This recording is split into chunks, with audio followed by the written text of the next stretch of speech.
بوسة مني إلكم. شكرا لكل الدول العربية، خاصة بيروت، خاصة الجرس لها سيدتي نضال أحمدي. أحبابي شكرا لكل الرسائل. أنا راح أحاول أفتح كل الرسائل.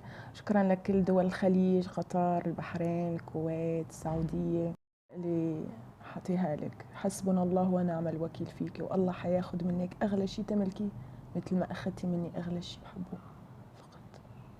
صراحة مليت من موضوعك ومن سيرتك، فأنا ما عاد بدي أحكي عليكي مشان ما أتعصب، لأنه كل ما أتذكرك بتعصب.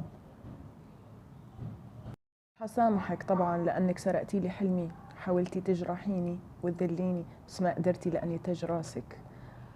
إذا أنت ملكة أنا أمبراطورة.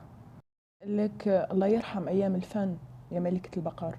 على قولتك قلتي لي قدام الناس لكل مقام مقال، أنا بعدها لك. لها 180 درجة، لدرجة في أصدقاء يقولوا لي كملي شو صار، ليش صار هيك، مو أنت بتحبيها، مو هي كانت بتحبك. كله تمثيل. هي كاميليا ورد، أعوذ بالله من كلمة أنا ما برضى الدل وما بكون عبدة عند حدا، لأني ملكة وتاج راسك.